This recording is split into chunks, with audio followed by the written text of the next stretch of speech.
Vous aimez ça faire votre pizza? Bien, maintenant, vous pourrez la faire à la maison avec notre kit sur mesure, donc le DIY. C'est maintenant en vente sur le site de Uber Eats. Donc, vous allez sur le site de Uber. Vous pouvez venir en restaurant à Montréal pour l'acheter aussi. On vous offre dans ce kit la sauce tomate, le fromage râpé ou le fromage fiore di latte frais, feuilles de basilic fraîches, 2 pâtes de pizza ainsi que de la farine et de l'huile d'olive. Donc, ça vous permet de faire ça le vendredi soir ou n'importe quand dans la semaine avec votre petite famille. C'est une activité qui est agréable en même temps. Sans plus tarder, on va vous montrer comment on fait. Let's go! Première chose à faire, se laver les mains. Avec du savon liquide à vaisselle, on lave les mains 20 secondes ou on chante 2 fois bonne fête. Ça fait la job. Bonne fête à toi. On essuie comme il faut. On va commencer avec la première. Peut-être une louche. Fais-tu une louche, bébé? Prends une grosse cuillère comme ça, tiens, c'est bon. Première étape, on met un petit peu de farine sur la table pour éviter que ça colle. Si vous avez une table en marbre, en pierre, c'est l'idéal. On va prendre la pâte et on va la sortir sur la table. On va la mettre comme ça sur la table. On va commencer tranquillement à pousser vers les côtés de la pâte. On met nos mains comme ça et on commence à pousser tranquillement vers l'extérieur. On prend la pâte, on va la tourner un quart de tour. Une fois que c'est rendu à une bonne grosseur comme ça, on va la prendre comme ça et on va la mettre sur nos mains comme ça, tranquillement dans les airs. Et on va commencer à tirer vers l'extérieur à partir du milieu. Allez-y pas trop fort parce que vous allez la percer. Donc, on commence tranquillement et on laisse aller les mains comme ça vers l'extérieur. Donc, on laisse aller les mains comme ça vers l'extérieur. C'est un petit peu comme du tai chi, tu sais. C'est comme un art. Tai chi, c'est comme un peu du yoga, là. I don't know. On tourne comme ça un petit peu, on utilise la pesanteur et puis bam, on peut la remettre comme ça sur la table. OK?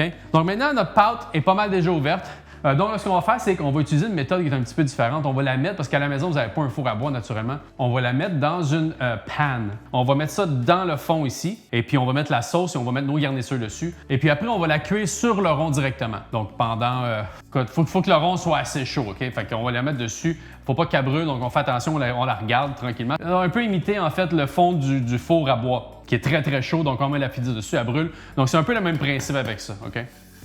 Et après, on va la finir dans le four. Mais avant, on va juste la faire gonfler un petit peu. OK? Donc, on va prendre la pâte, on met notre main ici, on prend sur le côté, on va la revirer sur le dessus de notre main comme ça, pouf, et on va mettre la pizza dans la panne comme ça. Donc, alright? Donc, on va mettre ça comme ça. Donc là, notre pizza est vraiment bien étalée dans notre panne. Alright, la première chose, ajouter l'huile dans le fond de la panne pour pas qu'elle colle, qu'on n'en met pas trop. Il faut aussi avoir quelqu'un qui vous aide comme ça. On tire la pâte, pouf, dedans, si ça vous aide mieux. Donc, si c'est plus simple pour vous, s'il y a des petites boules comme ça d'air, on tire comme ça, pouf, bang, ça s'en va. On met la sauce comme ça et voilà, c'est fait. Tu veux celui-là ou l'autre? On va faire celle-là avec le fromage fiore di latte. On la met un petit peu partout alentour. Et voilà. Ça, c'est le fromage mozzarella fiore di latte. C'est un fromage qu'on va mettre en pièces comme ça, en petits morceaux. Vous pouvez le faire en petits morceaux. Vous pouvez le couper au couteau si vous voulez aussi. Vous pouvez le faire à la main. On va mettre un petit peu d'huile d'olive sur le dessus à la fin. On met toujours un petit peu d'huile d'olive sur une pizza margherita. On va mettre nos feuilles de basilic avant. Nous, on aime mieux ça comme ça. À la maison, si vous voulez le mettre après, c'est correct aussi.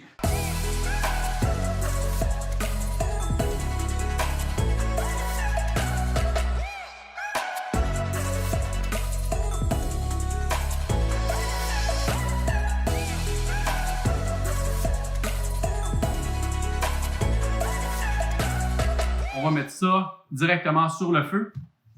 On peut voir maintenant que ça commence à cuire déjà. On entend les petits grésillements de l'huile. On voit que ça commence à cuire tranquillement là-dessous. C'est ça qu'on veut. En ce temps-là, on a laissé notre four ouvert à 450. Parce que quand vous avez des petites boules comme ça, là, on vient chercher en dessous ici. Là, on fait juste tirer sur la pâte un petit peu comme ça. Et voilà. Pour que l'air sorte. Donc, vous regardez en dessous de la pizza ici tranquillement, vous la levez. Vous levez le dessous en dessous ici. Vous allez voir que ça doit tranquillement tourner un petit peu brun.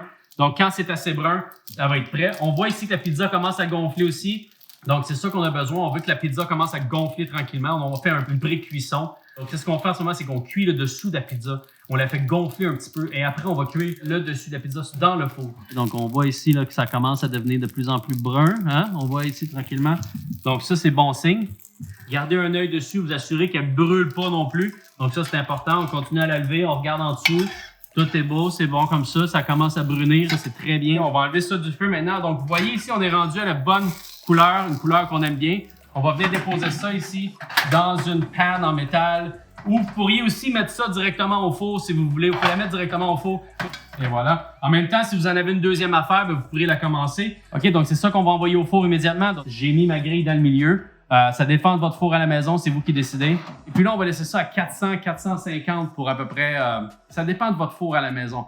Donc, continuez à regarder dans votre pizza au four. Je vous dirais à toutes les 2-3 minutes max, si tu as un œil dessus, ça cuit assez rapidement. Donc, c'est important de vérifier, en plus de savoir la cuisson que vous désirez à la maison. C'est un petit peu différent peut-être. Ça fait à peu près 2 minutes que la pizza est au four en ce moment. Ça commence un petit peu à gonfler. Donc, ça, c'est très bon signe. Mais naturellement, on n'a pas encore les couleurs brunes qu'on cherche. C'est pas mal sûr que ça va être autour de 10 minutes avant que ce soit prêt. Mon four est à 450. À la fin, on peut toujours le monter à 500. Donner un bon coup de broil. OK, ça fait 5 minutes que la pizza est au four, donc on va jeter un coup d'œil. Allez. Wow.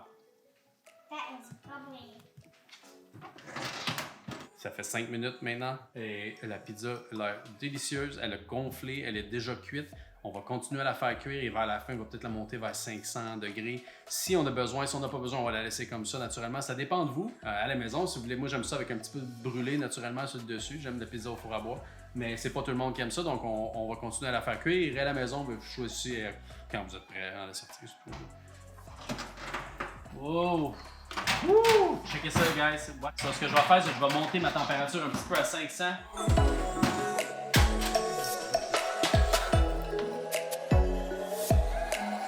Donc, c'est parfait. La pâte est bien cuite, le dessous est bien cuit, prêt à manger, croustillante. Donc, sur le site internet de Uber Eats ou en restaurant, venez chercher votre kit pour faire votre pizza sur mesure à la maison. Et puis, amusez-vous en famille. Bonne quarantaine. Pizza pour Charlotte.